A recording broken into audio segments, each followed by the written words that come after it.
Special Motors के questions करते हैं आज।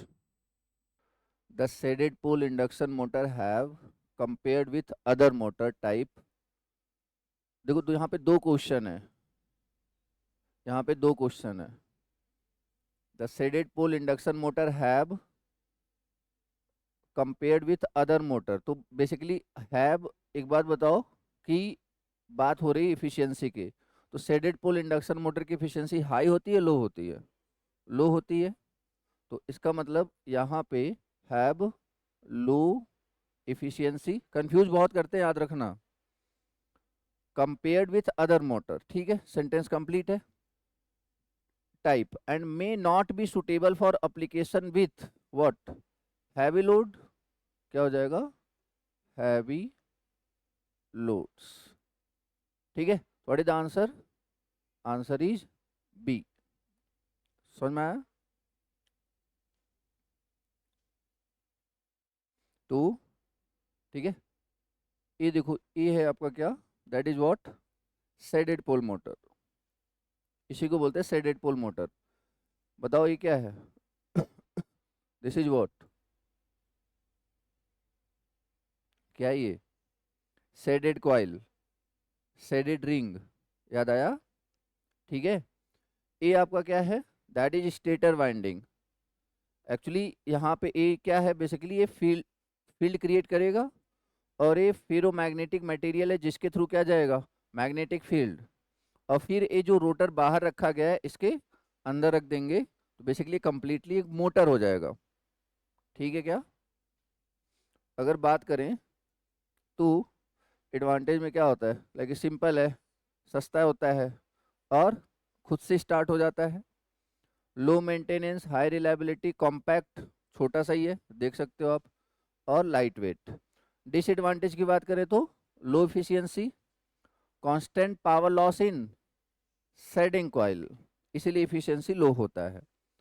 Very low starting torque, unable to reverse rotation. अगर स्पेशली वो ऐसा डिजाइन ना किया गया हो कि हम पोजीशन ऑफ शेडिंग कॉइल बदल सकते हैं, तो आप उसकी डायरेक्शन रिवर्स नहीं कर पाओगे। ठीक है, इसके बाद पावर फैक्टर भी क्या होता है, लो। अगर फीचर्स की बात करें तो लो पावर रेटिंग, और 50% of the full load torque. जो torque, starting torque, basically starting torque कितना होता है, तो 50% ऑफ फुल लोड टॉर्क। ठीक है, इसके अलावा किसके लिए सुटेबल है? स्मॉल डिवाइसेस के लिए। ठीक है, जैसे कि खिलौने हो गए, हेयर ड्रायर्स हो गया, डेस्क फैन हो गया, कूलिंग फैन हो गया, इलेक्ट्रिक क्लॉक हो गया, स्लाइड प्रोजेक्टर्स हो गए, एडवर्टाइजिंग डिस्प्ले हो गया, और एयर कंडीशनर। ठीक है, तो ये कुछ एप्लीकेशन है, सारे एप्लीकेशन किसके हैं? ये शेडेड पोल मोटर के। शेडेड पोल कौन से टाइप का मोटर है? ये इंडक्शन मोटर। ठीक है ना, shaded pole motor is a induction motor. Clear है? ये सारी बातें लगभग लगभग हमने नोट डाउन करी है। नेक्स्ट क्वेश्चन,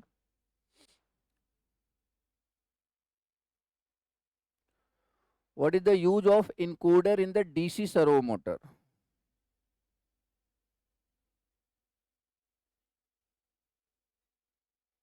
बोलो बोलो। मैंने दो पॉइंट लिखवाए थे, एक पोटेंशियोमीटर लिखवाया था और एक encoder. Actually what is the use of encoder in the DC servo motor? It is used to determine the rotational speed of the motor. ठीक है, ये क्या करता है? रोटेशनल स्पीड को डिटरमाइन करता है, बेसिकली बताता है आपको। ठीक है, देखो जरा कैसे बताता है। यहाँ पे देखो, ये आपका मोटर है। ठीक है, अब मोटर में ये साथ में ये लगा हुआ है इनकोडर। तो ये बेसिकली जब ये घूमेगा तो साथ में ये भी घूमेगा, तो डायरेक्टली इनडायरेक्टली इसके थ्रू क्या पता चलेगा? स्पीड पता चलेगा, क्योंकि स्पीड पता चलेगा तभी तो स्पीड कंट्रोल होगा ना। That servo motor is what, open loop system, close loop system. Close loop system, तो लाइक कि जब से आपको ये पता नहीं चलेगा कि स्पीड ज़्यादा हो रहा है या कम हो रहा है, तो इस सिस्टम, इस क्लोज लूप सिस्टम, ये जो फीडबैक सिस्टम है, ये मैसेज देगा ना कि जितना आपने बोला था उससे ज़्यादा स्पीड हो रहा है, या जितना एंगल आपने बोला था उतना आ चुके हैं, अब मतलब उतना पहुंच चुके हैं, अब मोटर को रुकना पड़ेगा। तो ये चीजें कौन बताएगा? जब से आप ए इनकोडर, इनकोडर स्पीड मेजर करेगा, इंफॉर्मेशन देगा, उसके हिसाब से जो सर्वो मैकेनिज्म है ए मोटर को कंट्रोल करेगा। ठीक है क्या? ठीक है। तो इनकोडर वर्क क्या है? Basically servo motor encoder detect the rotation angle, speed and send positional feedback to the controller. ठीक है। And determine the rotational speed of the motor. A line लिख लेना आप, servo motor. The split phase induction motor is not used for drives that require more than 1 kilowatt.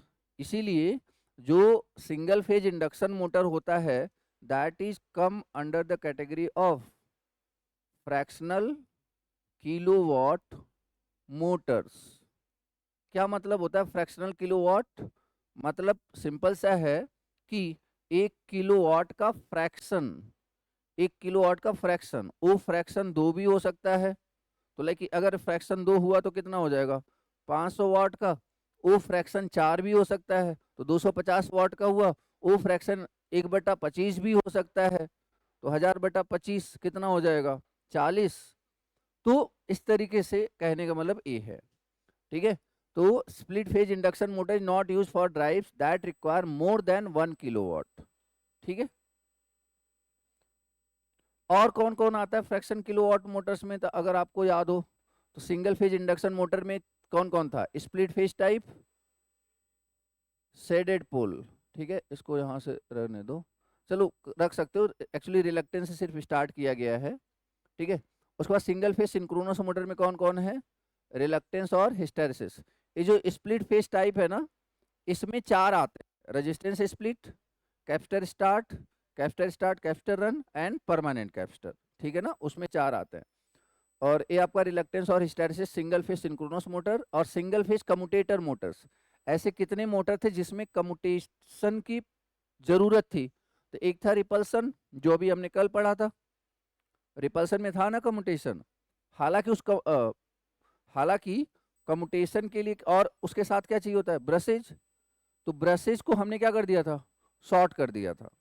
Repulsion में brushes को क्या कर दिया था? शॉर्ट सर्किट कर दिया था। तो repulsion motor, repulsion start induction motor, AC series motor और universal motor. AC series motor is nothing but universal motor with AC supply. ठीक है। तो दोनों में क्या लगा था? कम्यूटेटर लगा था ना। तो ये सारे मोटर्स किस में आ जाते हैं? फ्रैक्शनल किलोवाट मोटर्स में। मतलब इनकी जो रेटिंग होएगी that is always less than 1 kilowatt. हालांकि इसमें इसका थोड़ा सा ध्यान रखना, इसकी जो वैल्यू होती है ना, ये थोड़ी सी ज़्यादा होती है। ठीक है। हालांकि देखा गया है यूनिवर्सल मोटर में भी, अब जैसे ये जो क्या होता है ड्रिलर, उसकी भी रेटिंग ठीक ठीक से होती है, 1 किलोवाट से ज़्यादा ही होती है। ठीक है ना। तो कुछ कुछ एप्लीकेशन हैं जहाँ पे हाई टॉर्क की रिक्वायरमेंट होती है, तो वहाँ पे रेटिंग ज़्यादा होएगी। ठीक है। अदरवाइज तो लगभग 1 किलोवाट से कम ही रहता है। ठीक है।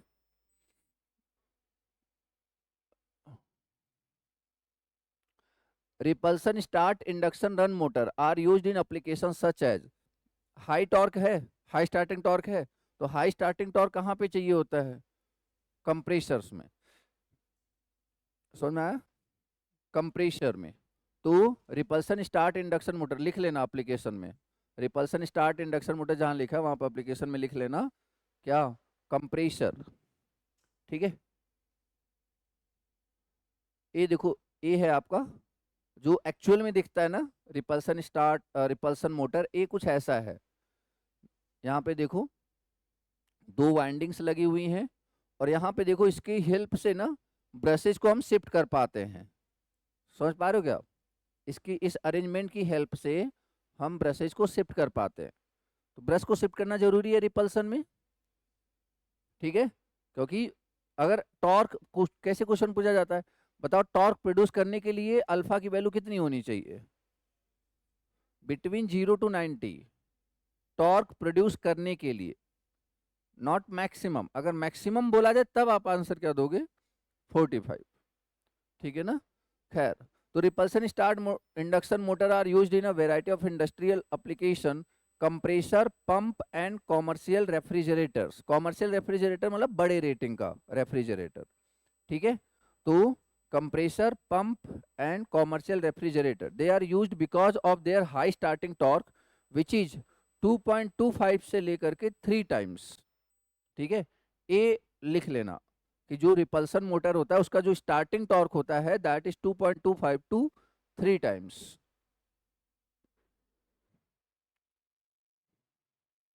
Consider the following statement about the working of hysteresis motor. अब पहले जैसे देखो क्वेश्चन, स्पेशल मोटर्स में क्या है, बहुत सारे मोटर्स हैं। अब जैसे ट्रांसफार्मर है तो ट्रांसफार्मर ही दिमाग में आता है, बट जैसे आया हिस्टैरिसीस मोटर तो पहले आप वो जो 15-16 मोटर्स पढ़े हो ना आप, पहले उसमें से जस्टिफाई करो था क्या ये। तो हिस्टैरिसीस मोटर, याद करो क्या था कि हम रोटर में हिस्टैरिसीस लॉस करवाते थे, बोलो हाँ या ना। और हिस्टैरिसीस मोटर का जो स्टेटर था that is same as single phase induction motor, और हिस्टैरिसीस मोटर का जो रोटर है that is solid cylindrical rotor. याद आ रहा है क्या? Solid cylindrical, that is made up of what, ferromagnetic material, chrome steel. इतनी बातें आपके दिमाग में आ जानी चाहिए, ठीक है। अब आप क्वेश्चंस पे आ जाओ, देखो क्या क्या है। The stator of the hysteresis motor has a main winding along with N auxiliary winding. सही बात है, समझ में आई नहीं? ये बात कैसे याद आई? बस हमें ये याद रखना है कि हिस्टैरिसीस मोटर का जो स्टेटर वाइंडिंग होता है that is same as single phase induction motor. बोलो हाँ या ना, ठीक है। तो पहली लाइन तो सही है। When the stator winding is fed from single phase supply, it produce synchronously revolving magnetic field। सही बात है।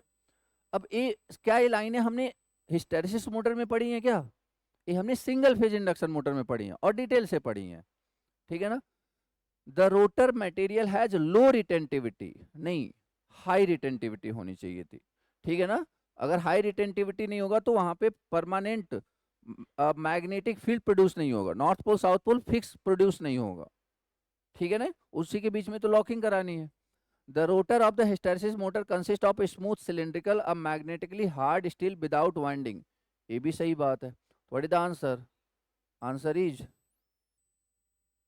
ए, बी और डी। क्वेश्चन का लेवल देख रहे हो? अभी आपको आसान इसलिए लग रहा है क्योंकि अभी जस्ट आपने पढ़ा है, अदरवाइज फिर क्या होता है ना कि इतनी ढेर सारे कॉन्सेप्ट एक क्वेश्चन में पूछा, मतलब एक क्वेश्चन आप तभी कर पाओगे जब आपने हिस्टैरिसीस मोटर को अच्छे से समझा है, अदरवाइज नहीं कर सकते आप इस क्वेश्चन को। समझ में आ रहा है कि नहीं? जो रटने में बिलीव करते हैं ना वो लोग इस क्वेश्चन को कर ही नहीं सकते। कितना पॉइंट्स रट लोगे? और हिस्टैरिसीस मोटर जब भी पढ़ोगे ना ये चीजें आपको किसी बुक में नहीं मिलेंगी। ये एक्चुअली कहाँ पे है? ये तो सारा कॉन्सेप्ट किसका है? सिंगल फेज इंडक्शन मोटर का है। आ रही बात समझ में? ठीक है, खैर सब लास्ट ईयर का पेपर है ये जो क्वेश्चन आए हुए हैं, इसका बताओ। Switched reluctance motor can produce at a torque at a speed equal to the synchronous speed. ये क्वेश्चन हमने किया भी था, ठीक है ना। Equal to the synchronous speed switched, याद है ना? स्विच्ड रिलक्टेंस मोटर, यही था ना। देखो यहाँ पे क्या करते थे, अलग अलग टाइम पे अलग अलग अलग अलग वाइंडिंग में क्या देते थे, सप्लाई देते थे, और ये रोटेट होता था, ठीक है ना। तो दैट इज व्हाट। अब यहाँ पे torque at synchronous speed equal to produce torque at speed equal to synchronous speed का क्या, स्पीड का क्या मतलब है? जैसे जैसे आप, इसकी स्पीड किस पे डिपेंड करेगी कि आप किसको एक्साइट कर रहे हो। तो स्टेटर का मैग्नेटिक फील्ड, जैसे यहाँ पे एक्साइट किया मैग्नेटिक फील्ड यहाँ था, यहाँ पे एक्साइट किया मैग्नेटिक फील्ड यहाँ था, तो इसका मतलब मैग्नेटिक फील्ड क्या कर रहा है, रोटेट कर रहा है। और मैग्नेटिक फील्ड जिस स्पीड से रोटेट करता है उसे अपन क्या बोलते हैं, सिंक्रोनस स्पीड। और जिस स्पीड से आप जितना जल्दी जल्दी इसको बदलोगे उतना ही जल्दी जल्दी ये क्या होगा, ये भी तो घूमेगा। तो जो रोटर है किसकी स्पीड से घूमा, सिंक्रोनस स्पीड से घूमेगा नहीं घूमेगा, बस सिंपल, ठीक है।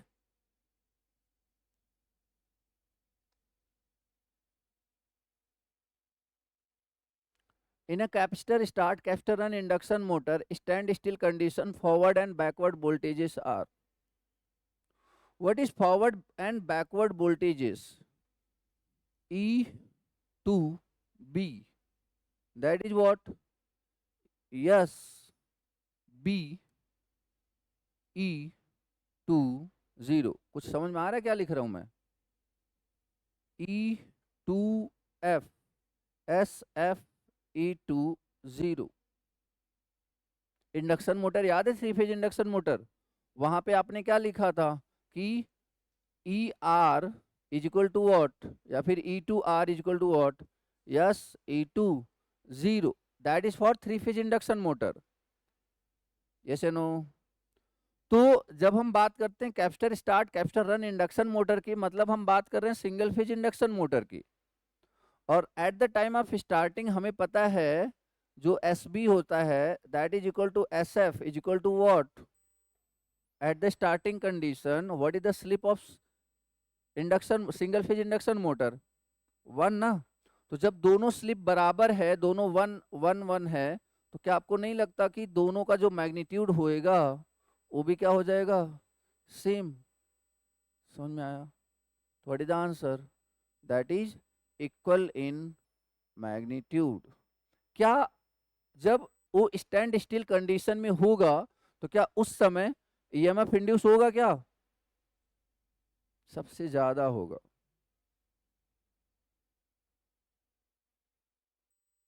सबसे ज्यादा उसी समय होगा जब वो रुका होगा यार, क्योंकि तुमने रोटेटिंग मैग्नेटिक फील्ड दे दिया, रोटर रुका हुआ है, स्टेटर की रोटेटिंग मैग्नेटिक फील्ड है एनएस, रोटर की स्पीड है 0. What is the relative velocity? NS minus 0 ना. तो that relative velocity is maximum. तो induced EMF is also maximum ना. उसी इंड्यूस्ड ईएमएफ की क्वांटिटी को कम करने के लिए तो रोटर उसी डायरेक्शन में घूमा ताकि एनएस माइनस एनआर की वैल्यू कम हो.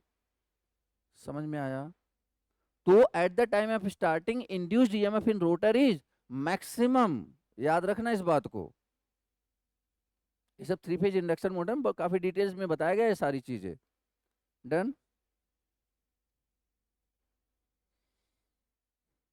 Question number 8.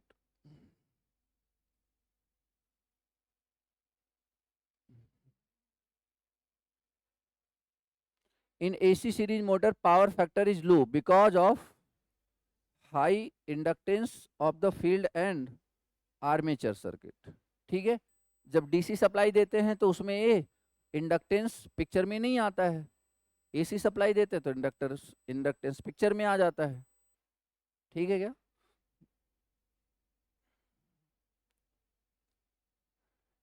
In the split phase induction motor, both main winding and starting winding displaced in space 90 degree. ठीक है. और यही अगर थ्री फेज इंडक्शन मोटर होता देन 120 डिग्री. ठीक है ना. वाइंडिंग की बात हो रही है. क्लियर? तो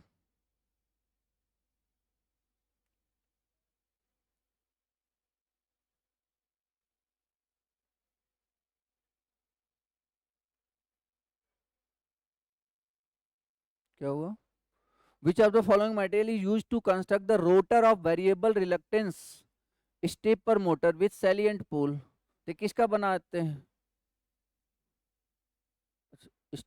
वेरिएबल रिलक्टेंस स्टेपर मोटर. तो किसका बनाते हैं बेसिकली? ये ना होता है फेरोमैग्नेटिक मटेरियल का बना होता है, तभी तो अट्रैक्ट करेगा ना. अट्रैक्ट कब करेगा? जब वो एक मैग्नेट होगा. मैग्नेट किसका बना होता है? फेरोमैग्नेटिक मटेरियल का होता है. अगर वो आयरन है तो that is soft ferromagnetic material. अगर वो मैग्नेट है permanent magnet that is hard magnetic material. And these are types of ferromagnetic material. तो जितने भी जगह आप मैग्नेटिक फील्ड से डील करते हो हर जगह जो मटेरियल होता है that is made up of ferromagnetic material. ये सब मटेरियल में बात हो चुकी है. ठीक है ना?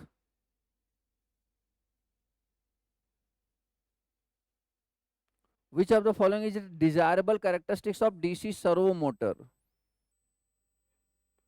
Less inertia. ठीक है. How many terminals does a servo motor contains? 3। कौन कौन? एक कंट्रोल होता है, एक पावर होता है और एक ग्राउंड होता है, ठीक है ना? ये देखो, कंट्रोल, पावर, पावर मतलब ये सिग्नल VCC, ये जो पावर है ना उसी को सिग्नल बोल रहे हैं, VCC। VCC कहाँ यूज होता है? माइक्रो प्रोसेसर पढ़ा है कि नहीं? वहां पे VCC यूज होता है ना, जो 8085 का पिन होता है, 40 पिन, उसमें एक क्या देते हैं? VCC, दैट इज सप्लाई, ठीक है? तो VCC और ग्राउंड, ठीक है ना, दैट इज व्हाट? DC, मतलब बेसिकली सर्वो मोटर। डन। तो power, ground and control, 3 terminals हैं। तो servo motors are DC motor with built in feedback circuits so that the position of their shaft can be controlled accurately. These motors have 3 terminals: power, ground and control, ठीक है? What will happen with a single phase induction motor that has a short circuited capacitor? Capacitor लगाते क्यों थे, मुझे ये बता दो starting के लिए। मतलब फेज डिफरेंस क्रिएट करने के लिए। जब कैपेसिटर गायब तो फेज डिफरेंस गायब, तो टॉर्क क्या हो जाएगा? जीरो हो जाएगा, नहीं रन करेगा, सिंपल। अरे यार, लगाते स्टार्ट करने के लिए, जब नहीं लगाया तो नहीं स्टार्ट करेगा, सिंपल। इतना क्या सोचना? अरे फेज डिफरेंस क्रिएट करता था ना ये मान लो सप्लाई वोल्टेज है, अगर आपने कैपेसिटर लगाया होता तो क्या होता कि इसमें जाने वाला करंट और इसमें जाने वाला करंट, IA और IM के बीच में क्या आता? फेज डिफरेंस आता। बट अगर आपका कैपेसिटर क्या कर गया? शॉर्ट सर्किट, तो करंट तो फ्लो होगा, नो डाउट, करंट तो फ्लो होगा, बट इन दोनों के बीच में क्या नहीं रहेगा? फेज डिफरेंस नहीं आएगा। और torque is directly proportional to sine alpha. अगर अल्फा की वैल्यू 0 हो गई तो टॉर्क भी क्या हो जाएगा? 0, and it will not run. समझ में आया? रन कर सकता है अगर, अगर ऐसा बोल दे कि जैसे यहां पे इसने बोला कैपेसिटर इज शॉर्ट सर्किटेड, अगर ये ऐसा बोल देता कि इस वाइंडिंग को, जो ऑक्सिलरी वाइंडिंग है, इसको हमने हाईली रेजिस्टिव बनाया है, इसको हमने हाईली रेजिस्टिव बनाया है, अब फिर बताओ कैपेसिटर शॉर्ट सर्किट हो जाएगा तो क्या होगा? फिर ये चलेगा as a resistance split phase induction motor, ये चलेगा। बट इसने रेजिस्टेंस की कोई बात नहीं करी है, तो बेसिकली क्या होगा कि हमें नहीं बोल सकते, बेसिकली फिर ये नहीं चलेगा। कुछ समझ में आया? Capacitor run motor, the starting torque is about 50 to 100% of rated torque, ठीक है? चलिए इसका आंसर बताइए। In a capacitor start induction motor, induction run motor, when motor reaches to 70 to 80% लिखवाया नोट्स में, तो what is the answer? 75% of full speed, the centrifugal switch S opens and cuts out the capacitor from supply, ठीक है?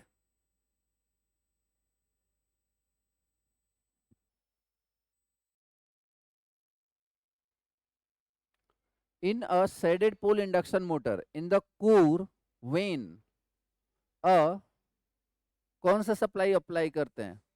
Single phase. when a single phase is applied and what? Alternating flux, yes or no? Alternating flux he generate होगा ना जब भी होगा, तभी तो rotating magnetic field बोलते हैं ना, ठीक है? तो what is the answer? C. In a shaded pole induction motor, the part with copper ring is known as, that is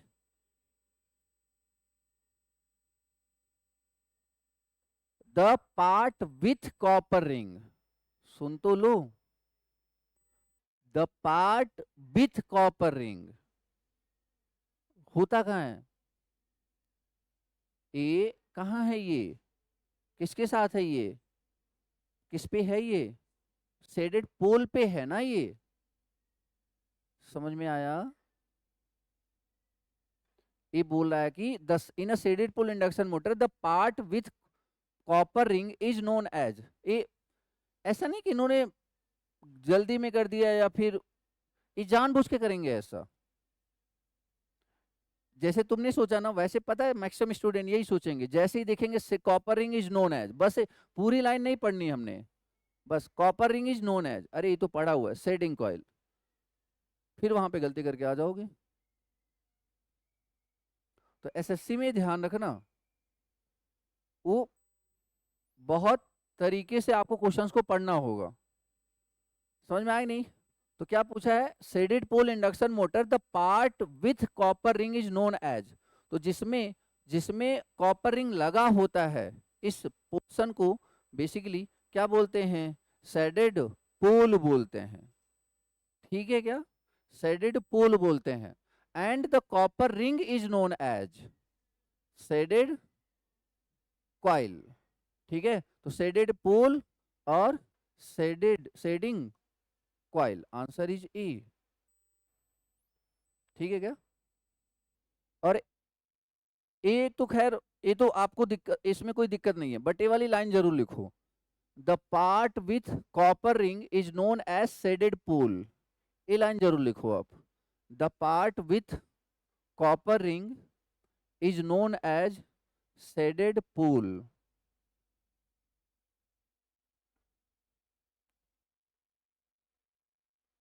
देखो मोटर वही छोटा सा मोटर है, घुमा फिरा के कितने क्वेश्चन फ्रेम हो रहे हैं। In a shaded pole induction motor the main core flux by the flux in the ring. अब बताओ, ये जो मेन कोर का फ्लक्स था और ये जो शेडेड कॉइल का फ्लक्स था, ये दोनों एक दूसरे को सपोर्ट करते थे अपोज करते थे, अपोज करते थे। तो पहला तो लाइक क्या हो जाएगा, opposed bye the flux in the ring that is developed by the, that is what, circulating current. Basically ये जो फ्लक्स प्रोड्यूस हुआ क्यों हुआ, क्योंकि क्या था ये कॉपर रिंग, और कॉपर रिंग में क्या होता है, सर्कुलेटिंग करंट प्रोड्यूस होगा, वही तो अपोज करेगा ना। What is the answer, basically C.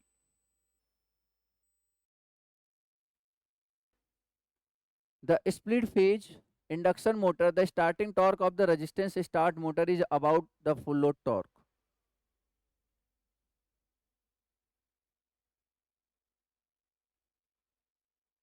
Starting torque of the resistance is about the full load torque.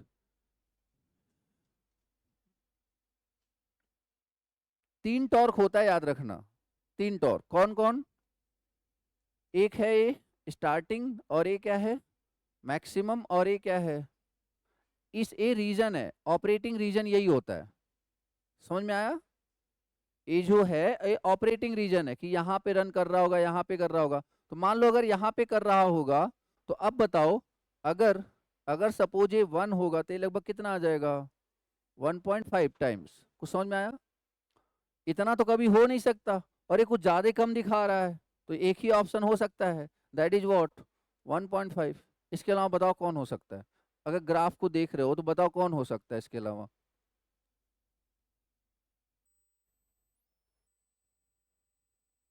समझ में आया। अगर यही ऐसा बोला होता, अगर क्वेश्चन ऐसा पूछा होता ना कि maximum torque is about how many times of starting torque, then answer could be again 1.5। Maximum torque is how many times of starting torque. समझ में आया। अरे ये तो ज्यादा होगा ना इससे, तो maximum torque is about 1.5 times of what, starting torque. और फुल लोड टॉर्क से और ज्यादा हो जाएगा, 2 से 3 टाइम्स हो जाएगा। तो जो क्वेश्चन फ्रेम होता है ना इसी तरीके से फ्रेम होता है, बेसिकली कैरेक्टरिस्टिक्स याद रहेगा तो दिक्कत नहीं आएगी आपको। ठीक है।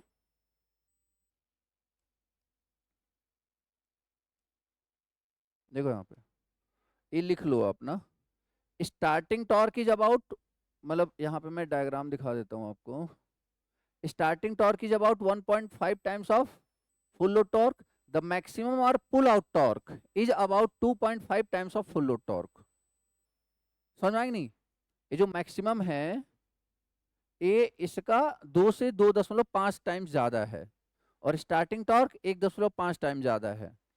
और इस जो स्टार्टिंग करंट होता है ना, that is usually 7 to 8 times of full load value.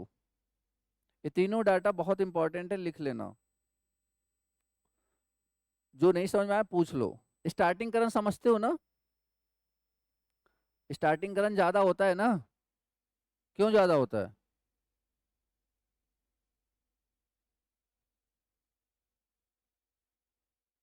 बोलो।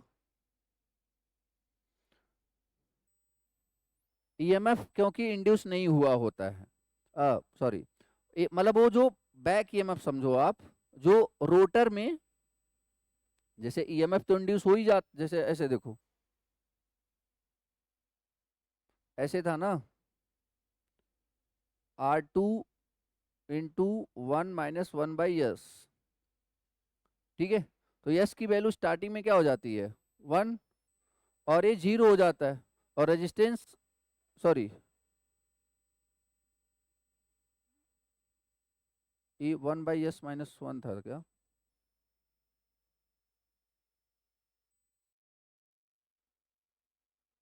हाँ, तो R2 1/s - 1, और यस की वैल्यू स्टार्टिंग में 1, तो रेजिस्टेंस क्या हो जाता है? Short circuit. क्या हो जाता है? Short circuit. और शॉर्ट सर्किट के केस में बहुत ज़्यादा करंट फ्लो होने लगता है। अरे उसी स्टार्टिंग करंट को रिड्यूस करने के लिए हमने auto transformer starting method, star delta starting methods, और स्टेटर रेजिस्टेंस स्टार्टिंग मेथड्स, और एक क्या था, DOL मेथड, वो सब क्यों यूज किया था? स्टार्टिंग करंट को लिमिट करने के लिए तो किया था, ठीक है? हालांकि यहाँ पे नहीं करते। यहाँ पे क्यों नहीं करते? वहां पे लिखवाया गया था कि अगर लेस देन 5 हॉर्स पावर है तो बहुत जल्दी स्पीड अप हो जाता है, वो बहुत जल्दी स्पीड पकड़ लेता है, तो हमें ज्यादा दिक्कत नहीं आती है, ठीक है? आगे बढ़े। विच of the following not the requirement of a DC servo motor? अच्छा, ये अलग ही है, हाँ ठीक है, बोलो।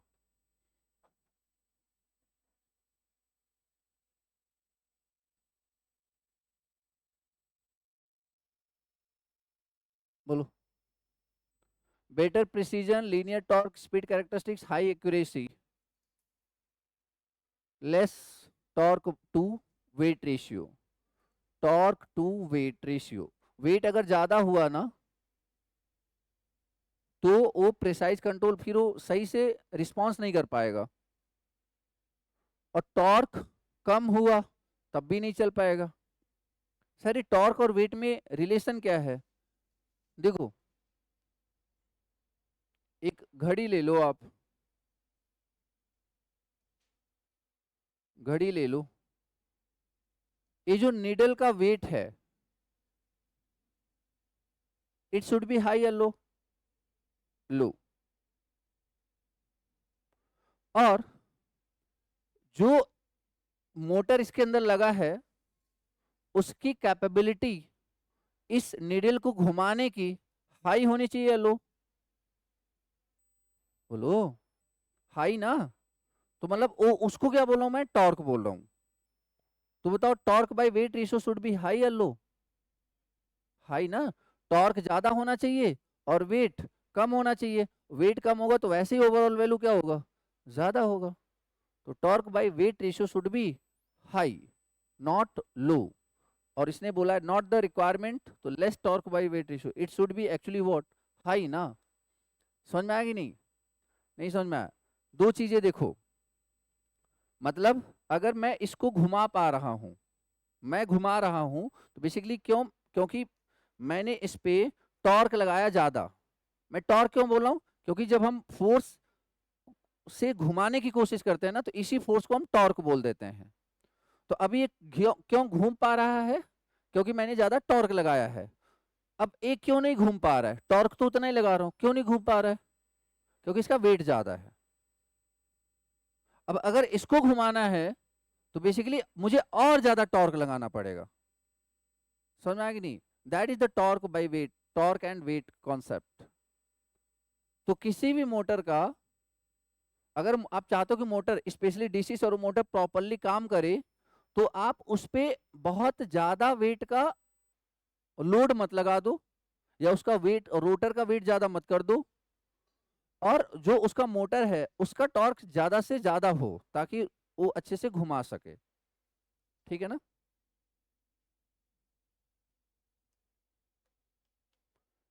In the split phase induction motor the maximum torque is about 75% of the synchronous speed.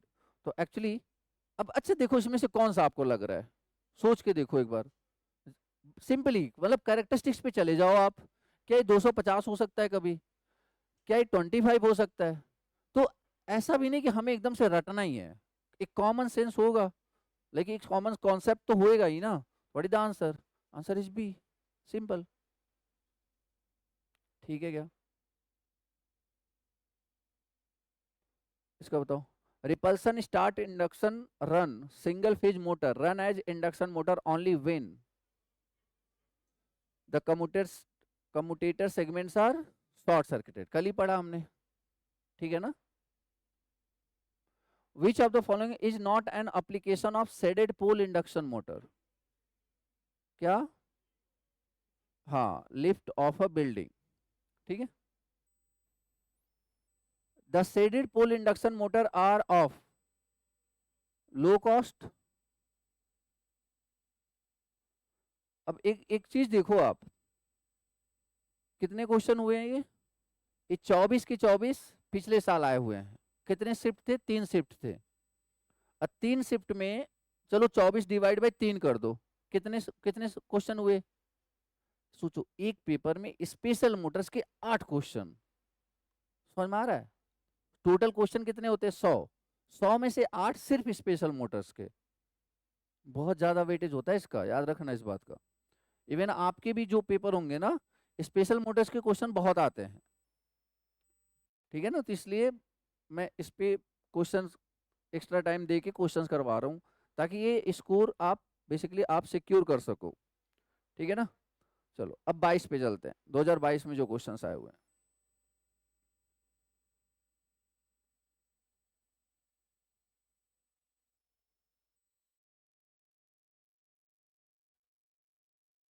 बोलो बोलो। अभी कल ही बात हुई थी, DC brushless motor is analogous to synchronous motor. याद आया? तो क्या था वो बेसिकली, कि जो machine working with DC and its construction is similar to AC synchronous machine, that is what? Brushless DC motor. Clear है क्या? जो उसका फील्ड वाइंडिंग होता है, कहाँ होता है? स्टेटर पे, रोटर पे? रोटर पे। ये अकेला ऐसा डीसी मशीन है, ये अकेला ऐसा डीसी मोटर है जिसका फील्ड वाइंडिंग कहाँ पे होता है? रोटर पे होता है। अदरवाइज जितने भी डीसी मशीन होते हैं सबका फील्ड वाइंडिंग कहाँ होता है? स्टेटर पे होता है। आर्मेचर वाइंडिंग होता है रोटर पे।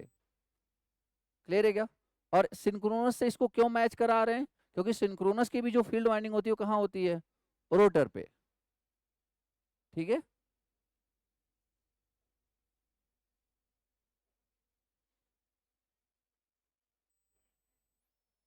अच्छा, क्वेश्चन रिपीट भी होते हैं, देख लो।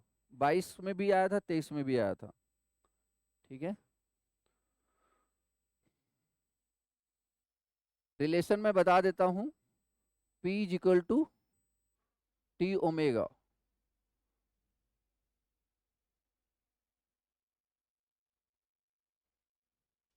बस इसमें देखो टीएल की वैल्यू निकालनी है आपने। P by omega, what is the value of TL? P by omega. What is the power? 8 kilowatt. तो 8000 डिवाइड बाई ओमेगा। अब ओमेगा क्या होता है? What is omega? 2 pi N S upon 60। ठीक है क्या? 2 pi N upon 60। And what about ns? What about ns? 120 f upon p कितना हो जाएगा? 120 f की वैल्यू 50, p की वैल्यू 4, तो 3, 1500 आ रहा है क्या? 2 into pi into 1500 divide by 60,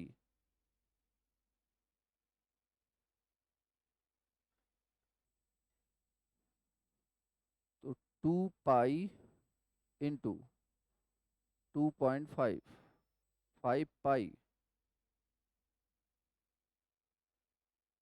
160 बटे पाई, तो ये 50 के आसपास आएगा ये 51। समझ में? P equal to T omega and omega equal to what? 2 pi N upon 60, ठीक है। और 2 pi N upon 60 N S की वैल्यू निकाल ली। अब यहाँ पे देखो एक गलती आपसे पता है क्या हो सकती है? Sir omega equal to 2 pi F होता है, आप वहां से गलत कर जाओगे क्योंकि that is electrical relation, but जब उस स्पीड की बात होती है दैट इज मैकेनिकल। अब चलो आप 2 पाई एफ करते तो देखो कितना आना था, 2 पाई एफ मतलब 50, 100 पाई आ जाना था, तो गलत हो जाता बेसिकली, ठीक है ना। तो आप जो प्रोसीजर है ना, omega equal to 2 pi N upon 60 और एन की वैल्यू यहाँ पे 120 एफ अपॉन पी, सॉल्व किया, आ गया आंसर। समझ में आएगी नहीं सबको? फिर से देख लो एक बार जिसको नहीं समझ में आया।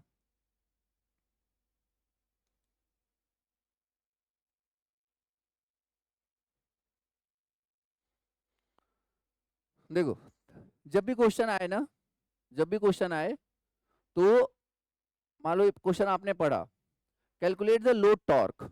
अब जैसे ही आप देखो टॉर्क और पावर, तो इसमें रिलेशन रिकॉल करो। तो रिलेशन क्या होता है? P is equal to T omega, that is the relation. What about torque then? तो P बाई ओमेगा। अब P की वैल्यू डायरेक्टली हमें दे रखी है, दैट इज 8000 वॉट, ठीक है ना, 8 किलो वॉट, 8000 वॉट। अब ओमेगा चाहिए। अब ओमेगा होता क्या है? तो 2 पाई एन अपॉन 60, ये सब single phase 3 phase induction motor में बताया गया है, 2 पाई एन अपॉन 60। अब यहाँ पे एन नहीं दिख रहा है, तो जब भी एन होगा वो किसके आसपास होगा? सिंक्रोनस स्पीड के आसपास होगा, तो उसी को ले लेते हैं फिर। तो N S equal to what? 120 F upon P, तो कितना आ गया ये? 1500। एफ की वैल्यू 50 और पी की वैल्यू 4, तो 2 into pi into 1500 divide by 60, ये जब सॉल्व करेंगे कितना कितना आ रहा है? 5 पाई। हाँ अच्छा, 50 पाई, ठीक है। तो ये कितना हो जाएगा? 160 बटे पाई, और ये अप्रोक्सीमेटली 51 के आसपास आ जाएगा। तो answer is what? Answer is T. समझ में आया क्या? और ये भी याद रखना आप, जैसे यहाँ पे कई लोग कंफ्यूजन होगा, सर ये 30 डिग्री भी तो दे रखा था। यार ऐसा कोई रिलेशन याद ही नहीं है जो इसे यूटिलाइज कर सके। तो जो आपके काम की चीज है उसे आप उससे मतलब रखो ना। अगर कुछ ऐसा होता कि पावर टॉर्क में ये हमें, चलो मान लो आपके दिमाग में ऐसा टॉर्क में एंगल होता तो था, तो टॉर्क इज इक्वल टू फिर वो 5s 5r into cos alpha होता है, बट ना तो 5s है ना तो 5r है, तो कोई यहाँ पे जरूरत ही नहीं है, ठीक है। चलिए इसका बताइए। The coil of shaded pole induction a single phase induction motor is highly inductive, ठीक है, हाईली, अरे शेडेड पोल उसकी बात कर रहा है ये कॉइल की, तो that is what? Highly inductive. Which of the following statement about the characteristics of a hysteresis motor is not correct? Not correct. Not, ठीक है ना?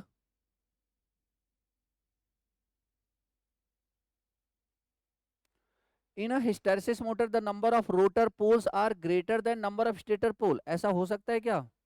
मोटर चलेगा ही नहीं। मोटर चलने की कंडीशन ही यही है कि स्टेटर का pole must be equal to rotor poles. कोई भी मशीन हो, कोई भी मशीन हो, सिर्फ इसको छोड़ करके, स्टेपर मोटर को, क्योंकि वहां पे एक्चुअली पोल होते तो हैं बट एट अ टाइम सबको हम दे नहीं रहे होते हैं, तो उसको साइड में रख दो आप। बाकी जितने भी रोटेटिंग मशीन है लगभग सब में number of stator pole must be number of rotor poles. तो पहला ही गलत हो गया ना फिर ये, समझ में आया क्या? बाकी देख लो, पढ़ लो एक बार। In a hysteresis motor the number of rotor poles equal to the number of stator poles, सही बात है। Hysteresis motor have uniform torque from stand still to synchronous speed, ये भी सही बात है। By changing the number of stator pole through the pole changing connection, a set of synchronous speed for the motor can be obtained. क्यों? अगर हम stator का पोल बदलेंगे तो रोटर का पोल कैसे बदलेंगे? फिर वो ऑटोमेटिकली इंड्यूस हो जाएगा, क्योंकि वहां पे स्क्वायरल केज इंडक्शन, सॉरी कौन सा मोटर है, हिस्टेरेसिस, वहां पे एक सिलेंड्रिकल पोल है, ऑटोमेटिकली इंड्यूस हो जाएगा। ठीक है, ये होता है। देखो क्या है हिस्टेरेसिस मोटर, तो इसमें तो कोई पोल लगा नहीं हुआ है, तो ऑटोमेटिकली क्या कर लेता है, इंड्यूस कर लेता है। In a hysteresis motor, hysteresis torque remains practically constant. ठीक है, अब यहां पे देखो जरा, इस टॉर्क की वैल्यू लिखो आप हिस्टेरेसिस के लिए ना। ये चीज थोड़ा सा स्किप हो गया था, इसको लिखो। पहले एक बार समझ लो, when the rotor is stationary the starting torque produced by the motor is given by, starting torque is this phi s phi r into sin theta, phi s phi r sin theta। Sir phi S क्या है? Stator flux. Phi are क्या है? Rotor flux. Sir theta क्या है? Theta is the, actually hysteresis angle बोलते हैं उसको, hysteresis angle बोलते हैं उसको। किसके किसके बीच बनता है? तो एक तो जो स्टेटर का मैग्नेटिक फील्ड है, नॉर्थ पोल साउथ पोल, और जो परमानेंट मैग्नेट में ड्यू टू रिटेंटिविटी क्या हो रखा है, मैग्नेटिक फील्ड इंड्यूस हो रखा है, उसके बीच का एंगल होता है थीटा। इसको बोलते हैं हिस्टेरेसिस एंगल। ठीक है, क्योंकि हिस्टेरेसिस प्रोसेस की वजह से हो रहा है ना, तो ये बात आप याद रखोगे। तो बस आप ये स्टार्टिंग टॉर्क का फॉर्मूला लिख लेना और इसके मतलब लिख लेना, फाई एस फाई आर, और theta is what, hysteresis angle. और ये भी लिख लेना, hysteresis angle that is also known as lag angle, hysteresis angle also known as lag angle।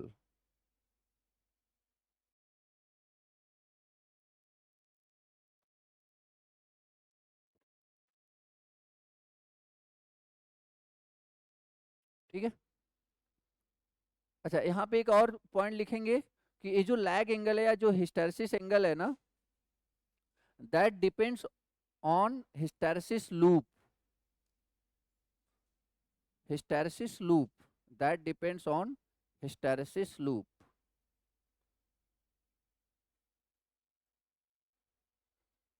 ठीक है, आगे बढ़े, बताइए। In a centrifugal pump and separators is used, कौन सा मोटर यूज होता है? Centrifugal pump. सेंट्रीफ्यूगल होता क्या है पता है? ये है सेंट्रीफ्यूगल पंप, इस तरीके से होता है। बेसिकली पानी को पहले देखा होगा कभी, पानी को ना खींचने के लिए, ऊपर ले जाने के लिए जैसे ऐसे ब्लेड लगे होते थे। ठीक है, तो इसको बोलते हैं सेंट्रीफ्यूगल पंप। तो सेंट्रीफ्यूगल पंप में actually split phase induction motor use होता है। ठीक है, तो स्प्लिट फेज इंडक्शन मोटर। अब जो स्प्लिट फेज बोल दिया ना, इसमें एक्चुअली स्प्लिट फेज मतलब क्या, रेजिस्टेंस स्प्लिट। ठीक है, तो यहाँ पे split phase induction motor have low starting current and moderate starting torque required. These motors are used in fan, blowers, centrifugal pump, washing machine, grinders, air conditioning fans. Split phase की बात कर रहा है, ठीक है। ग्राइंडर्स को तो मत लिखो आप। ग्राइंडर्स में कौन सा मोटर यूज होता है, यूनिवर्सल, ठीक है। और वॉशिंग मशीन चलो ठीक है, सेंट्रीफ्यूगल पंप, ब्लोअर भी ठीक है। लेथ, हाँ वैसे ज्यादा उस पर फोर्स होता, लेथ चला, लेथ मशीन देखा ही नहीं, कॉलेज में लेथ मशीन हुआ होता होगा, उसमें ज्यादा लोड मतलब भारी भरकम तो खूब होता है, लेकिन जो उस पे टॉर्क चाहिए होता है ना, वो ज्यादा नहीं चाहिए होता है। हालांकि लेथ मशीन में ज्यादा सुटेबल होता है शंट मोटर, बट ठीक है, वहां पे कांस्टेंट स्पीड भी चाहिए होती है ना लेथ मशीन में। तो लेथ मशीन वैसे ज्यादा जब भी आए ना, शंट मशीन ही लिखना, इसको मत कंफ्यूज करो, ठीक है। लेथ मशीन के लिए शंट मोटर, और कंडीशनिंग फैन है तो सही सही है। Centrifugal and oil separator is a device use to separate solid from a liquid phase. जैसे ऑयल सेपरेटर होता है,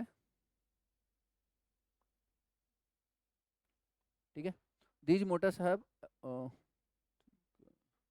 तो basically centrifugal pump and separators, इसमें कौन सा मोटर यूज होता है, तो स्प्लिट फेज इंडक्शन मोटर, ठीक है।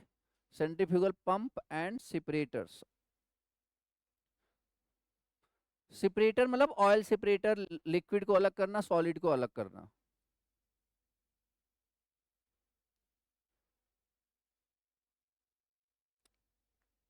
डन,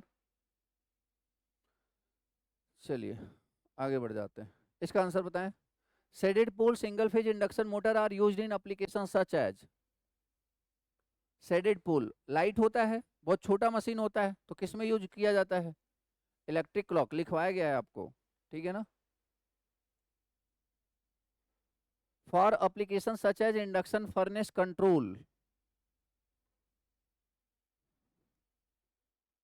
इंडक्शन फर्नेस कंट्रोल के लिए single value capacitor run motor use किया जाता है, ठीक है।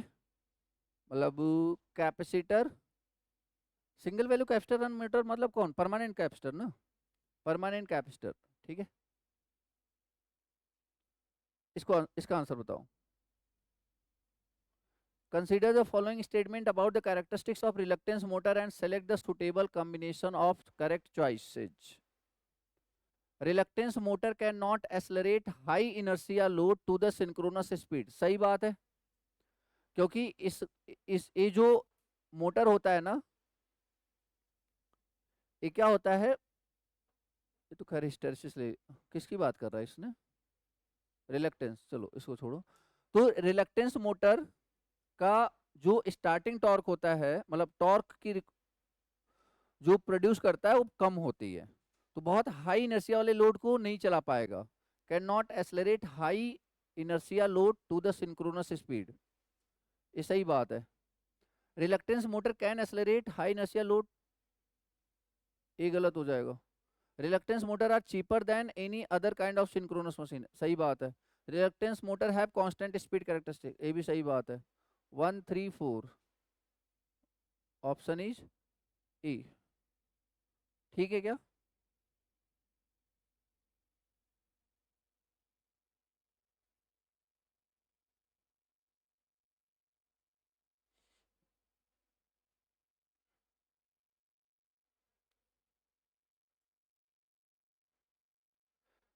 ये बेसिकली देखो दोनों तरफ क्या है, इक्वल है ना, ठीक है क्या। अरे जब तक हम कुछ एक्स्ट्रा इक्विपमेंट नहीं लगाएंगे ना, क्यों नहीं स्टार्ट होता था, क्योंकि दोनों का टॉर्क क्या होता था, इक्वल होता था। तो forward torque and backward torque are numerically equal and opposite directed.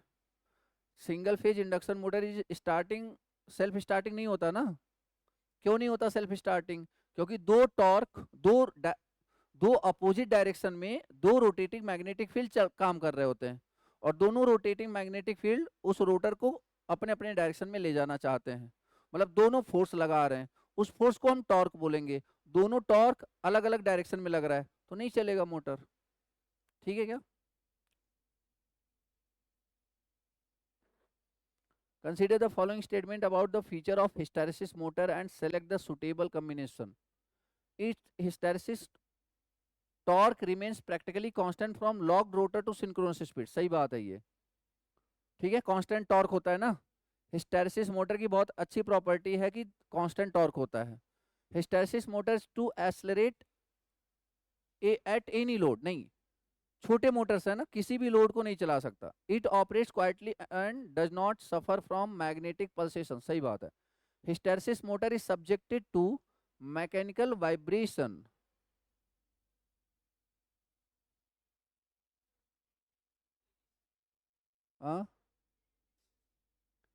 A A C D, ठीक है, लेकिन यार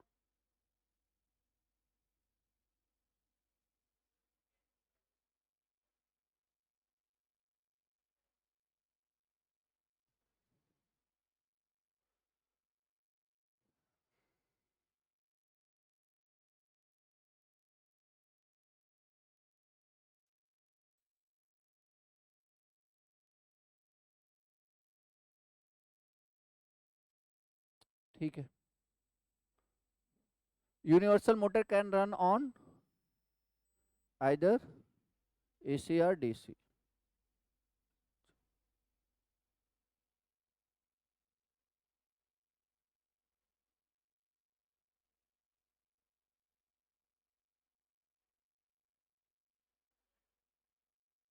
the drive motor use in a mixer grinder that is universal.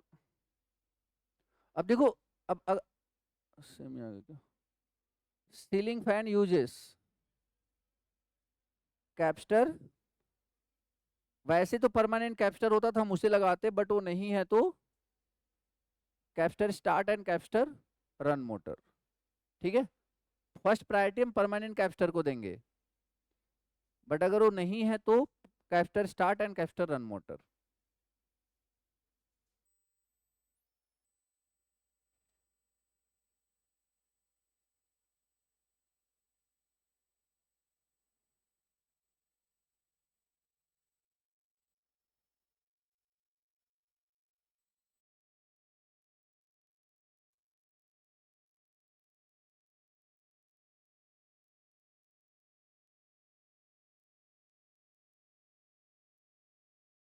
Done,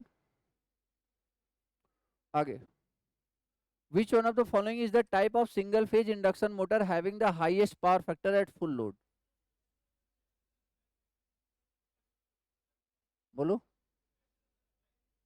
highest power factor at full load, तो that is capacitor run type. ठीक है क्या?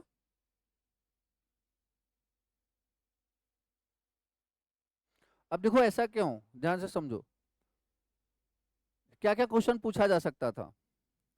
पहला question ये पूछा जा सकता था कि बताओ इसमें से, अगर मैं क्वेश्चन पूछ रहा हूँ बताते चलना आंसर, सबसे लोवेस्ट टॉर्क किसका है? शेडेड पोल मोटर का सबसे लोवेस्ट टॉर्क। ठीक है, अब हाईएस्ट स्टार्टिंग टॉर्क किसका है? कैपेसिटर स्टार टाइप का। क्या ये बात सबको क्लियर है? क्योंकि जो कैपेसिटर स्टार्ट में कैपेसिटर लगता है that is electrolyte type, and उसकी जो रेटिंग होती है दैट इज हाई। और इसमें कौन सा कैपेसिटर लगता है? ऑयल फील्ड पेपर कैपेसिटर, वो ज्यादा रेटिंग का नहीं बना सकते आप। किसमें?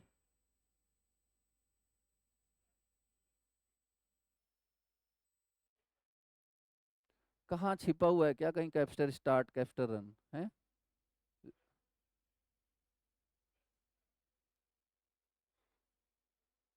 फिर परमानेंट कैपेसिटर क्या होता? अरे परमानेंट कैपेसिटर ही कैपेसिटर रन टाइप होता है। ठीक है, उसके लिए दो नाम आएगा, एक आएगा कैपेसिटर स्टार्ट कैपेसिटर रन, एक आएगा टू वैल्यू कैपेसिटर। ठीक है, जब ये दो नाम आएंगे ना तब आप वो सोचना कि कैपेसिटर स्टार्ट एंड मतलब एक कैपेसिटर स्टार्ट, दो कैपेसिटर स्टार्ट करने के लिए और एक कैपेसिटर रन करने के लिए। ठीक है ना, तो ये छोटी छोटी बातों का ध्यान रखोगे आप। खैर, तो क्या था, हाईएस्ट पावर फैक्टर। अगर ये क्वेश्चन पूछा होता highest power factor at starting, what is the answer? Capacitor start type. Running time में देखो कैपेसिटर क्या करता है, पावर फैक्टर इंप्रूवमेंट करता है, नो डाउट। तो रनिंग टाइम में कैपेसिटर किस में है, कैपेसिटर रन टाइप में, तो इसका पावर फैक्टर सबसे ज्यादा हो जाएगा। ठीक है, if the capacitor of single phase motor is short circuited, अच्छा, मोटर विल, बोलो बोलो, note, motor will not start. वहां पे पूछा था नॉट रन, यहाँ पे नॉट स्टार्ट, एक ही बात है।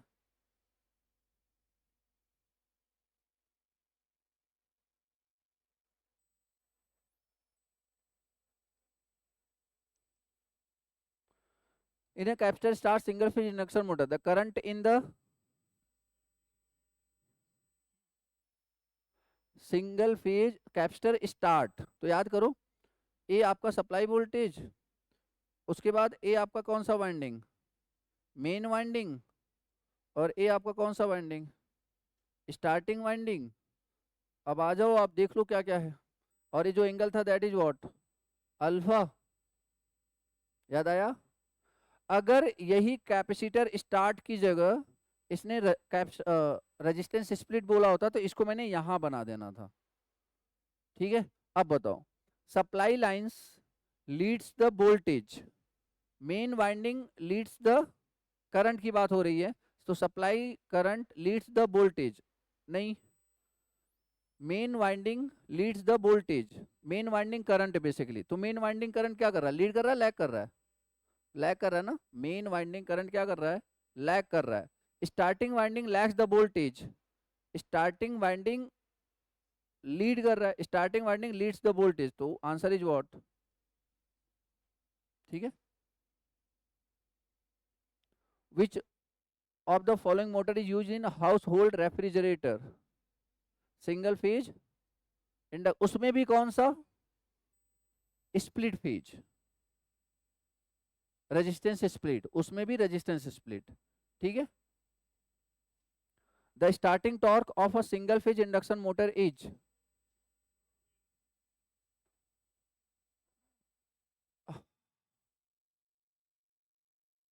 कौन किसकी बात कर रहा है अभी, ऑक्सिलरी लगाया है नहीं लगाया है इसमें, खैर zero.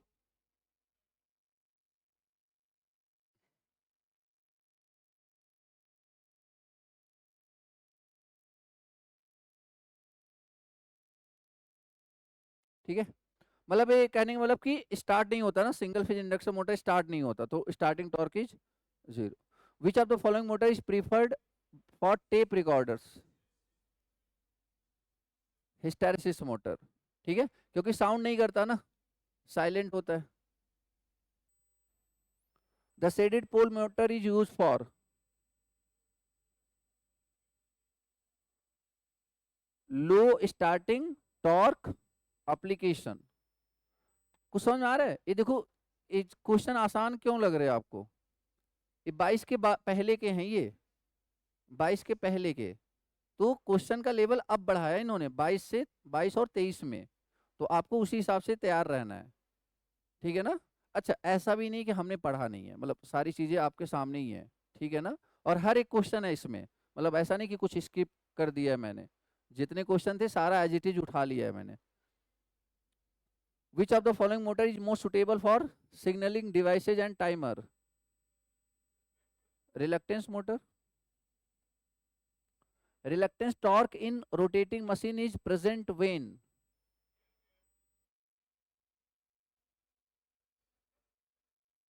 Reluctance seen by working MMF varies, क्योंकि अगर कांस्टेंट होगा तो हर जगह से लॉक हो जाएगा फिर, मतलब वो कहीं ज्यादा होना चाहिए कहीं कम होना चाहिए, एयर गैप कहीं ज्यादा होना चाहिए कहीं कम होना चाहिए, तभी क्या लगेगा, reluctance torque. The universal motor speed can be controlled by, basically हाँ, any one of the given three methods. देखो इसको आप चाहे तो लिख लो ना, देयर आर थ्री मैथड्स जिसकी हेल्प से आप यूनिवर्सल मोटर की स्पीड कंट्रोल कर सकते हो। कौन कौन? सेंट्रीफ्यूगल मैकेनिज्म, रेजिस्टेंस मेथड और टैप्ड फील्ड मेथड।